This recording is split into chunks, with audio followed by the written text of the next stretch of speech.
오늘 전도서 7장으로 넘어오면서는요, 이 전도서를 계속 이제 묵상하시다 보면 전도서의 흐름이 있는데 오늘은 그 분위기가 조금 달라집니다. 6장까지는 전도서에서 이것도 허무하고 저것도 허무하고 이것도 의미 없고 저것도 의미 없고 뭐 이렇게 이야기를 하는데 7장으로 넘어오면서는 마치 우리가 잠언을 읽는 듯한 느낌을 받습니다. 그래서 지혜자와 우매자에 대한 이야기를 하면서 이것보다 이것이 훨씬 낫다. 뭔가 우리가 살아가는 이 삶 속에서 그래도 조금 더 나은 삶, 그래도 조금 더 우리가 추구하면 좋을 것 같은 그런 삶에 대한 이야기를 지금 하고 있어요. 이 앞에서는 이 땅에서 모든 것들이 결국 하나님과 관계 없는 이 모든 것들이 다 헛되다라고 하면서 우리가 했던 모든 것들을 다 되돌아보건대 아무 의미 없더라. 이런 거였는데 우리가 이 땅에서 살아가야 될 많은 것들 중에서 이렇게 하면 좋겠더라 하는 것을 이제 7장에서 이제 나오고 있거든요. 보면요, 좋은 이름이 좋은 기름보다 낫고 죽는 날이 출생하는 날보다 나으며, 이게 좋은 이름은 이제 명성이겠죠. 좋은 기름은 향유인데 향유는 그때 당시에 물질을 의미하는 거죠. 자신들이 모은 전 재산. 그러니까 좋은 그러니까 많은 물질보다 좋은 이름이 낫다라고 하는 거죠. 결국 이거는 우리에게 이제 질문 던질 때 이런 질문을 던져볼 수 있을 것 같아요. 우리 삶의 마지막에서 끝자락에서 우리 자녀들에게 야 그래도 아빠는 엄마는 이렇게 살았다라고 이야기할 때 과연 무슨 말을 우리가 남길 수 있을 것인가? 야 아빠는 엄마는 이 땅 가운데서 정말 열심히 살아서 뭐 80평짜리 집 한 채 남겼단다. 아빠 대단하지. 뭐 이렇게 하면서 우리의 삶을 마감할 것인가? 아니면 아빠는 이 땅 가운데 살아가면서 뭔가 남긴 건 많은 건 없는 것 없지만 그래도 영원한 가치를 품고 그래서 올바름이 무엇인지를 추구하며 살아왔다. 뭐 이렇게 이야기를 할 것인지 뭔가 우리의 삶의 마지막에 우리 자녀들과 우리 주변의 사람들에게 그래도 아빠는 그래도 엄마는 이렇게 살아왔다라고 했을 때 그렇게 남기고 싶어하는 그 삶의 모습에 대한 이야기를 하고 있는 거죠. 그래서 좋은 이름이 좋은 많은 물질보다 낫다라고 이야기하고 있습니다. 과연 그러니까 이 전도자는 우리의 삶에서 과연 무엇을 남기는 삶을 살게 될 것인가? 제가 어젠가요 그 설교하면서 그런 말씀드렸던 것 같은데 우리 자녀들에게 아니면 우리 주변의 많은 사람들에게 저 사람은 정말 최선을 다하는 사람. 뭐 우리는 거의 대부분 이렇게 살아가는 거예요. 거의 대부분. 뭐 이 새벽에 나와 있는 분들 중에서 게으르게 사는 사람은 없으시잖아요. 게으르게 사시는데 지금 이 새벽에 이 시간에 여기에 나오시진 않으시겠죠. 그러니까 적어도 지금 이 시간에 나와 있는 분들은 정말 누구보다도 최선을 다하면서 살아가는 사람일 거예요. 근데 그 최선을 다해서 살아가는 삶의 결국이 거의 대부분 우리는 뭐 집 한 채 남기는 거, 뭐 그런 거 아니겠어요? 그러니까 최선을 다한다는 것 또 중요하지만 최선을 다하며 살아가는 것은 우리의 영원한 가치를 품지 않는 사람들도 얼마든지 그렇게 살아갈 수 있는 거죠. 예수 그리스도를 믿지 않는 사람들도 얼마든지 그렇게 살아갈 수 있는 거죠.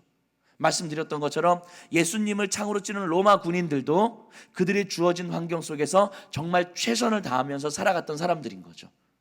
그러니까 우리가 정말 최선을 다해서 살았습니다 라고 하는 것만으로 우리가 이 땅에서 우리의 이름을 남길 수 있는 것은 아니다 라고 하는 것이 아마 전도자의 이야기 같습니다. 죽는 날이 출생하는 날보다 나으며 초상집에 가는 것이 잔치집에 가는 것보다 나으니 모든 사람의 끝이 이와 같이 됨이라. 산자는 이것을 그의 마음에 둘지어다. 산자는 지금 살아있는 자는 너의 마음에 이것을 둘지어다. 뭡니까? 잔치집에 가는 것보다 혼인집에 가는 것보다 초상집에 가는 것이 나으니라. 자, 초상집과 혼인집의 가장 큰 차이점이 뭡니까? 물론 혼인집은 사람이 들어오는 과정이고 초상집은 사람이 나가는 과정이죠. 사람이 들어오기 때문에 기뻐하는 과정이고 사람이 나가기 때문에 슬퍼하는 과정이죠. 근데 뭐 여러 가지 차이점이 있지만 핵심적인 차이점은 자기를 돌아봄일 겁니다. 돌아봄. 혼인집은 즐거워하고 기뻐하고 끝이지만 초상집은 자기를 돌아보는 과정이 되는 거죠. 지금 전도자가 의도하는 건 그거예요. 그래서 3절에도 슬픔이 웃음보다 나음은 얼굴에 근심하는 것이 마음에 유익하기 때문이라. 그러니까 슬퍼해라 이 얘기를 하는 게 아닙니다. 근심해라 이런 얘기를 하는 게 아니에요. 그런 상황 속에서 나를 돌아볼 수 있기 때문인 거죠. 그 4절에도 지혜자의 마음은 초상집에 있으되 우매한 자의 마음은 혼인집에 있느니라. 나를 돌아볼 수 있는 자리이기 때문인 거죠. 나를 돌아볼 수 있는 자리. 내가 나를 돌아보건대 이제까지의 나의 삶을 돌아보건대 앞으로 내 남은 삶이 30년 40년 될 터인데 그 40년 후에 나의 삶을 돌아볼 터인데 내 삶이 어떠한지에 대해서 생각해 볼 수 있는 시간인 거죠. 그것이 지혜자다라고 하는 거예요. 근데 이 돌아보면 참 이렇게 이스라엘 백성들의 모습을 한번 생각해 봅니다. 광야에서 이스라엘 백성들의 모습들이요. 하나님께서 이스라엘 백성들을 애굽에서부터 인도해 내셨어요. 그때 채워주시고 만나로 채워주시고 물로 채워주시고. 그런데 민수기 20장에 가서 보면요, 이스라엘 백성들이 이렇게 하나님을 원망합니다. 우리에게는 먹을 것도 없고 마실 것도 없고 지금 우리가 먹고 있는 이 하찮은 음식을 우리가 싫어합니다. 이렇게 고백을 해요. 이 하찮은 음식이라는 게 뭡니까? 만나겠죠, 만나. 하나님께서 그때 때에 따라서 이스라엘 백성들이 필요하기 때문에 주셨던 하늘의 음식인데 하나님께서 허락하신 선물이었는데 어느 순간 그것이 이스라엘 백성들에게는 하찮은 음식이 돼버렸어요. 그래서 그것을 싫어하게 되고 또 다른 것을 추구하게 되고 그래서 하나님을 원망하고 불평하게 되는 거죠. 광야 생활이 다 끝난 다음에요, 40년 광야 생활이 다 끝나서 모압 평지에 이르렀습니다. 가나안 땅 들어가기 전에. 그때 하나님이 신명기 1장에서 이스라엘 백성들에게 이렇게 이야기해요. 40년 광야 생활 다 지난 다음에 광야에서도 너희가 당하였거니와 사람이 자기의 아들을 낳는 것 같이 너희의 하나님 여호와께서 너희가 걸어온 길에서 너희를 낳으사 이곳까지 이르게 하셨으니라. 자, 뭐라고 이야기합니까? 모세가 40년 광야 생활을 지난 다음에 자, 돌아보건대 지난 시간들을 돌아보건대 하나님께서 너희와 함께 하사 사람이 아들을 낳는 것처럼 하나님께서 너희를 안고 지금 이곳까지 40년 광야 생활을 지내왔느니라.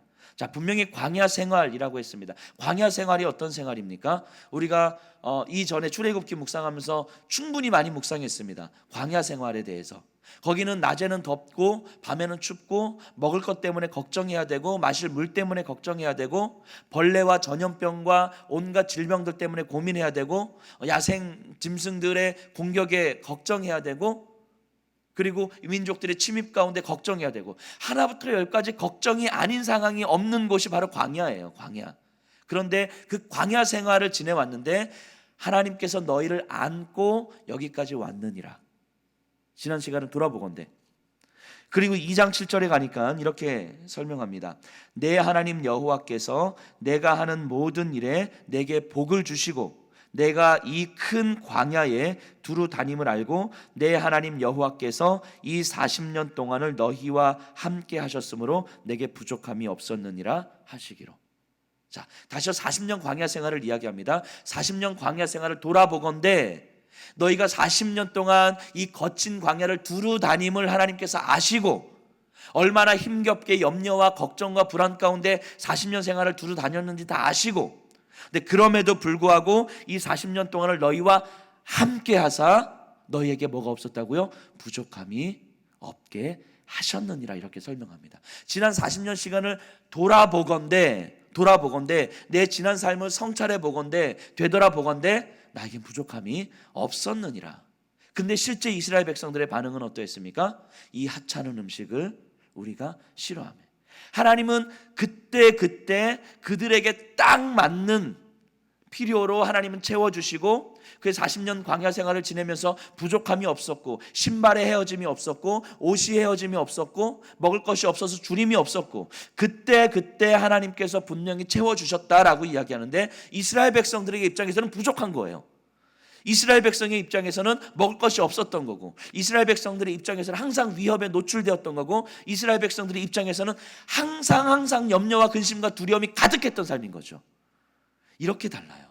이렇게 똑같은 40년 광야 생활을 지내왔는데 하나님께서 보시기에는 너희에게 부족함이 없었느니라 이렇게 말씀하시지만 이스라엘 백성들이 보기에는 항상 부족했어요. 항상. 이렇게 다릅니다. 이렇게 달라요. 전도자가 지금 우리에게 이야기하는 것은 돌아보라라고 이야기하는 거예요. 돌아보라. 돌아보라. 에덴 동산에서의 아담을 한번 생각해 봅니다. 에덴 동산에서 아담에게 부족함이 있었을까요? 없었을까요? 아마 없었을 거예요. 부족함이. 이 열매들이 많고 자신의 일부와 같은 하와가 있어서 부족함이 없다고 느끼진 않았을 거예요. 왜냐하면 이 아담과 하와가 하나님 앞에 범죄한 다음에는요, 에덴 동산에 범죄한 다음에는 아담과 하와가 가장 먼저 보여줬던 모습은 수치스러움이었거든요. 숨는 거. 하나님 앞에 숨었죠. 부끄러웠고 수치스러웠고 감추고 싶은 게 있는 거죠. 자, 이건 뭡니까? 내 안에 부족함이 있다고 느끼는 거예요. 에덴 동산의 환경은 똑같았습니다. 먹을 것도 있었고 배우자도 있었고 모든 조건들이 다 있었는데 범죄하기 이전에는 전혀 부족함이 없었지만 범죄한 이후에는 모든 것이 부족했어요. 그게 에덴 동산에서의 아담의 모습 아니었겠습니까? 전도자가 우리에게 이야기하는 건 이거죠. 돌아보라. 돌아보라. 우리에게 하나님께서 하시는 말씀은 지금 이 상황이 너에게 딱 필요하기 때문에 그만큼 주는 거야 라고 하나님 말씀하고 있는 거죠. 지금 너에게 지금 이 시간이 딱 필요하기 때문에 내가 너에게 허락한 상황이야 라고 하나님은 딱 말씀하고 있는 건데, 우리는 그것이 부족함으로 느껴지는 거고 우리는 그것이 염려와 근심으로 느껴지는 거죠. 하나님께서 지금도 여전히 우리를 안으시고 사람이 아들을 낳는 것처럼 우리를 안으시고 이 광야 같은 시간을 좀 지내고 있는 거거든요.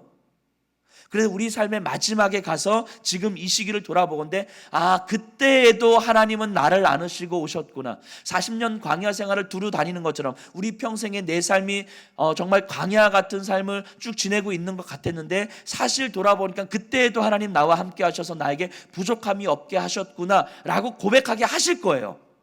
여기 있는 분들에게 우리 삶의 마지막에 지금의 이 순간을 돌아볼 때 진짜 우리에게 부족함이 없었구나. 그때 나에게 딱 필요한 것으로 딱 필요한 상으로 하나님은 우리에게 허락하셨던 것이구나 라고 여기 있는 분들은 분명히 그렇게 고백하게 될 겁니다. 믿습니다. 그때 가서도 내 평생에 남는 게 뭐야, 이렇게 고백하는 사람들이 되지 않기를 간절하게 소원합니다. 그렇기 때문에 지금 이 순간, 지금 내가 처해 있는 이 상황, 내 마음이 짓눌리고 내 마음이 위축되고 내 마음이 힘겨워 지치고 내가 지금 아무것도 없는 것 같고 아니면 사람들이 나를 이상하게 보는 것 같고 아니면 내가 할 수 있는 것이 아무것도 없는 것 같고, 근데 지금 이 상황이 하나님께서 나를 보실 때 지금 나에게 딱 필요하기 때문에 허락하신 만큼의 상황이고 나에게 딱 필요하시기 때문에 하나님께서 주신 선물인 거죠. 그것이 하나님께서 지금 우리에게 허락하신 우리의 삶인 거죠. 전도자는 지금 그 삶을 돌아보라라고 이야기합니다. 돌아보라. 돌아보라.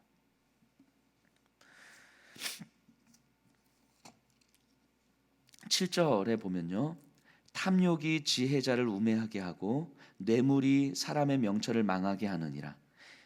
10절까지 읽어볼게요. 일의 끝이 시작보다 낫고 참는 마음이 교만한 마음보다 나으니 급한 마음으로 노를 바라지 말라. 노는 우매한 자들의 품에 머무름이니라. 옛날이 오늘보다 나은 것이 어찌미냐 하지 말라. 이렇게 묻는 것은 지혜가 아니니라. 7절에서 10절까지가 왜 이런 우리에게 전도자가 우리에게 이렇게 돌아보라고 이야기할 수밖에 없는지, 지금 우리가 어떠하길래에 대한 내용을 이야기하는데요. 탐욕이 지혜자를 우매하게 하고 뇌물이 사람의 명철을 망하게 하니라. 그러니까 지혜자와 우매자가 있는데 모든 것을 하나님의 선물로 받고 감격하며 살아가면 되는데 왜 그렇게 살지 못하느냐라고 했을 때 그것이 탐욕이다라고 이야기합니다. 탐욕. 근데 이것은 우리가 탐욕을 갖게 되는 것이 아니라 탐욕을 내가 품어야지 아니면 탐욕을 내가 버려야지가 아니라 가져지게 되는 거예요. 우리도 모르게 우리에게 들어오는 거죠. 우리도 모르게 우리에게 들어오는 거예요. 그러니까 우리가 염려하고 불안해하고 두려워하는 것들이요, 내가 염려하지 말아야지, 두려워하지 말아야지 해서 안 되는 게 아닌 거잖아요. 내 안에 내가 컨트롤할 수 없는 염려와 불안함의 영역이 있어요. 분명히 내가 컨트롤할 수 없는 낮은 자존감의 영역이 있는 거예요. 내가 아무리 하나님 앞에서 내가 정말 자존감을 가지고 내가 자신감을 가지고 살아가야지 해도 안 되는 영역이 있는 거예요. 우리에게는. 왜냐하면 그것이 우리이기 때문이고 이 시대이기 때문인 거거든요. 그렇기 때문에 끊임없이 사단은 우리에게 그 부분을 공격하는 거죠. 그리고 섰다 하는 것 같은데, 하나님 앞에 은혜를 받은 것 같은데, 충분하게 내 안에서 내 영혼이 풍성한 것 같은데 어느 순간 와르르 무너지는 거예요. 사단은 그 부분들을 계속 공격하는 거죠. 우리에게는 항상 그런 영역이 있습니다. 항상. 근데 그 부분을 이야기하는 거죠. 8절에도 일의 끝이 시작보다 낫고 참는 마음이 교만한 마음보다 나으니 급한 마음으로 노를 바라지 말라. 지금 8절 9절에서는 계속해서 마음에 대한 이야기를 하고 있거든요. 결국 우리의 모든 것들이 그 마음으로부터 나오는데 이 마음은 우리가 컨트롤할 수 있는 영역이 아니다라고 이야기하는 거예요. 아니다. 그래서 잠언 기자는 이렇게 이야기합니다. 무릇 지킬 만한 것 중에서 무엇을 지키라? 마음을 지키라. 생명의 근원이 여기서 남이니라. 이 생명의 근원이 마음에서 난다라고 하는 것은 나에게서 나는 게 아니다라고 이야기하는 거예요. 생명의 근원은 하나님으로부터 오는 것인데 하나님의 은혜로부터 생명의 근원이 마음에서 시작되는 것이고, 그래서 은혜를 구하고 은혜를 간직하고 은혜를 절박하게 찾는 것으로부터 우리의 마음을 지키는 게 시작되는 거죠. 내가 마음을 지키려고 해서 지켜지는 게 아니다라고 이야기를 하는 거예요. 그래서 이 마음에 대한 이야기를 합니다. 그래서 이 마음을 지키지 못하면, 바꿔 말하면 하나님의 은혜로부터 내 마음이 지켜지는 것입니다라고 고백하지 못하면, 그렇기 때문에 그 하나님의 은혜를 간절하게 찾지 못하면 우리는 마음을 지킬 수가 없는 거예요. 우리가 마음을 지킬 수 있다라고 생각하는 순간 우리는 와르르 무너지게 되는 거죠. 제가 어제도 우리 어제 잠깐 예배 드리면서 어제 어디서 예배 드렸죠? 예, 어쨌든 금요 예배가 있는데 어쨌든 예배 드리면서 이런 이야기를 했습니다. 우리는 하나님의 은혜를 구하는 것 같지만 굉장히 건성으로 은혜를 구해요. 건성으로. 은혜를 구한다는 건요, 이런 의미예요. 하나님께서 내 마음에 주시는 생명의 은혜가 없으면 오늘 하루 내가 살아갈 수 없습니다 라고 하는 마음이 은혜를 구하는 마음이잖아요. 오늘 하루 내가 살아갈 수 없습니다라고 하는 건 내가 살고 죽는 것의 문제잖아요. 살고 죽는 것의 문제. 살고 죽는 것의 문제 앞에 서면 우리는 절박해질 수밖에 없어요. 즉 은혜를 구한다고 하는 건 간절하게 절박하게 절규하듯 구하는 거예요. 은혜는. 근데 우리는 은혜를 굉장히 건성으로 구할 때가 많아요. 건성으로.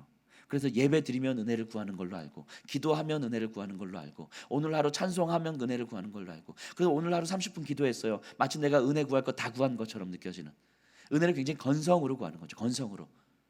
이 하나님의 은혜가 내 삶을 살고 죽게 만드는 것이라는 걸 우리가 믿지 못하기 때문인 거죠. 그래서 충분히 은혜도 필요하지만 은혜는 내가 내 삶을 살아가고 그냥 그 위에 살짝 덮여지는 은혜. 요즘 제가 인테리어에 관심이 많잖아요. 예수평화교회 지금 인테리어 하기 때문에 보니까 막 석고보드 딱 치고 그 위에 도색하면 끝이더라고요.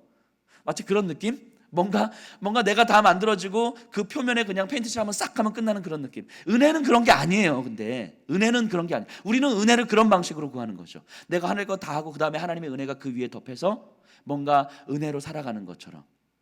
그래, 은혜가 있으면 너무 감사하고 굳이 은혜가 없어도 충분히 내가 살아갈 수 있을 것 같은.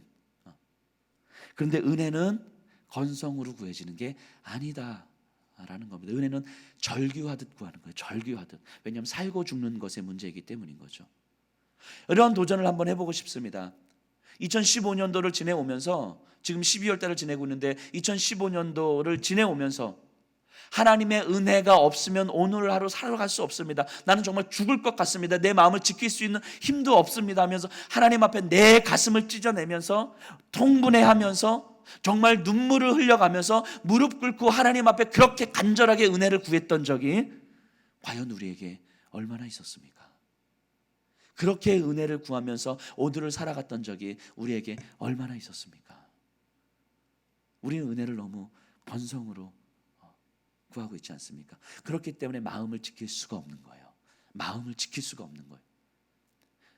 마음을 지키라. 생명의 근원이 이에서 남이니라. 이 생명의 근원을 지킬 수가 없는 거예요. 그냥 내가 헌신함으로 은혜를 구하고, 봉사함으로 은혜를 구하고, 직분으로 은혜를 구하고, 예배로 은혜를 구하고, 아니에요. 그렇게 해서는 마음을 지킬 수가 없어요. 그래서 10절에 보니까 옛날이 오늘보다 나은 것이 어찌미냐 하지 말라 이렇게 묻는 것은 지혜가 아니니라. 이스라엘 백성들의 전형적인 모습 아니었겠습니까? 우리가 차라리 애굽에 있었으면 좋았을 걸. 애굽에 있었으면 좋았을 걸. 근데 생각해 보세요. 애굽에 있었을 때 그들이 좋아했습니까? 아니에요. 애굽에 있었을 때 전혀 좋아하지 않았어요. 마치 우리하고 똑같죠. 신앙생활하면 그때가 좋았어라고 하지만 실제 그때 안 좋았어요. 단지 지금보다 더 좋다고 생각하기 때문에 그때가 좋았지라고 생각하는 거지. 그때 안 좋았어요. 학창 시절 우리 얘기하잖아요. 학교 다닐 때가 좋았어. 실제로 학교 다닐 때 좋으셨어요? 아니, 안 좋으셨을 거예요. 그때는 빨리 졸업하고 싶었을 거예요. 근데 지금이 더 힘드니까 그때가 좋았어라고 생각하는 거죠. 지혜롭지 못한 거예요. 그거는 그때가 정말 좋았어가 아니라 지금을 내가 충분히 풍요롭게, 하나님과의 관계 속에서 풍요롭게, 내 영혼이 풍요롭게 살아가지 못하기 때문인 거예요. 옛날 그러지 마세요. 옛날 교회에서는 이랬는데 이러지 마세요. 그때도 안 좋았어요. 그때도 안 좋았을 거예요. 뭐 10년 전에는 내가 5년만 젊었어도, 아니요, 5년 젊었어도 지금과 똑같으셨을 거예요. 중요한 건 지금 내 마음을 지킴으로 하나님께서 허락하신 삶을 살고 있는가의 문제인 거죠. 그것이 없으면 10년 전이든 20년 전이든 똑같습니다. 옛날이나 지금이나 똑같습니다.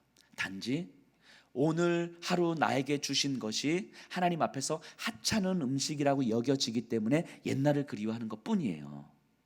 근데 사실 내가 하찮은 음식이라고 여겨지는 이것은 나에게 정말 가장 딱 필요하기 때문에 주신 하나님의 선물인 거죠. 우리에게 이게 우리의 마음을 지키는 거잖아요. 이 마음을 지키는 거. 13절 14절 볼게요. 하나님께서 행하시는 일을 보라. 하나님께서 굽게 하신 것을 누가 능히 곧게 하겠느냐. 하나님께서 굽게 하신 것을, 이스라엘 40년 광야 생활 보세요. 애굽 땅에서 가나안까지 열흘이면 갈 수 있는 거리예요. 열흘이면 갈 수 있는 거리를 지금 40년 돌았잖아요. 그러니까 직선 거리를 하나님께서 이 길을 뱅뱅뱅뱅뱅 돌리신 거예요. 그러니까 고든 길을 굽게 하신 거죠. 제가 뭔가 표현을 잘 못하고 있는데 어쨌든 고든 길을 지금 이렇게 막 굽게 하신 거예요. 그러니까 열흘 길을 지금 40년 돌리신 거예요. 우리가 볼 때는 하나님 도대체 왜 그러세요? 담비야 왜 웃어?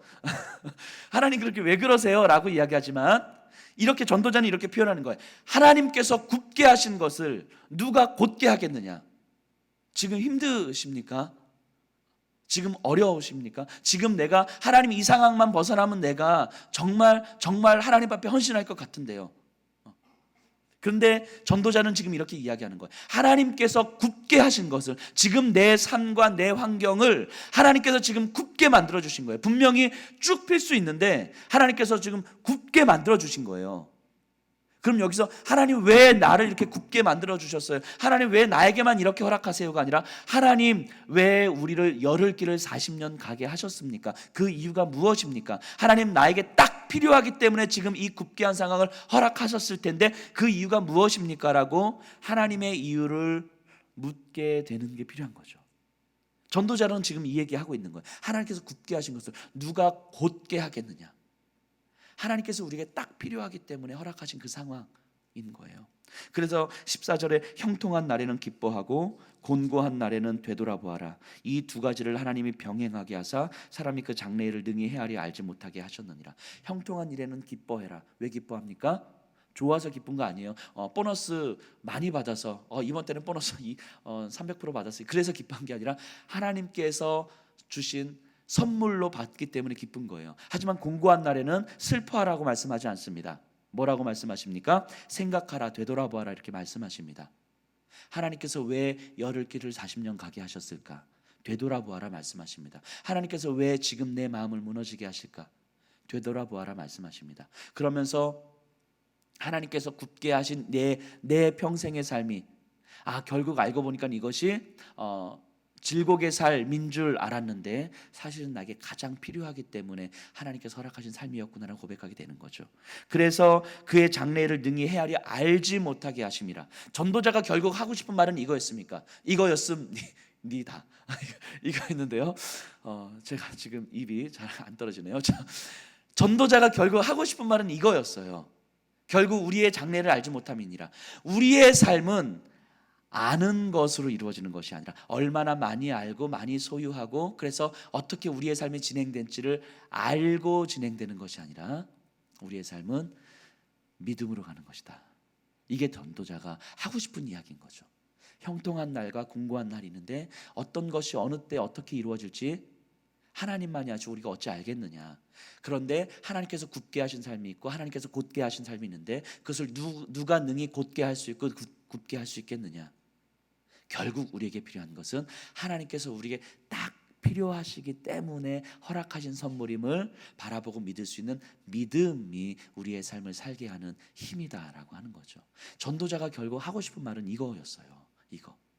알므로 이루어지는 것이 아니라 믿음으로 이루어지는 것이다. 말씀을 좀 정리해 보도록 하겠습니다. 전도자를 통해서 우리에게 주시는 마음은 하나님의 시선일 거예요. 그래서 하나님 앞에 은혜를 구하는 마음일 거예요. 절규하듯 절박하게 하나님의 은혜를 구하는 마음일 거예요. 그렇게 은혜를 절박하게 구했을 때 하나님께서 주시는 생명의 근원이 우리 마음 가운데서 우리의 마음을, 우리의 감정을, 우리의 생각을 지배하게 되므로 우리가 처해 있는 환경과 상황과 우리 앞에 놓여져 있는 많은 것들과 우리가 만나는 모든 사람들이 하나님께서 나에게 딱 필요하시기 때문에 허락하신 하나님의 선물로 우리가 충분하게 받아들여질 수 있을 때에 우리는 마음을 지키며 생명의 근원을 누리는 삶을 살게 된다고 이야기를 하시는 거죠. 오늘 우리의 삶이 또 우리의 남은 우리의 삶이 이 마음을 지키는 삶이 되기를 간절하게 소원합니다. 그래서 우리의 삶의 끝자락에서 왜 내가 이렇게밖에 살지 못했을까가 아니라 사실 알고 보니까 이제까지 하나님께서 나를 안고 여기까지 오셨습니다라고 고백할 수 있는 그 삶이 우리의 삶이 되기를 간절하게 소원합니다. 우리 함께 좀 찬양하고 잠깐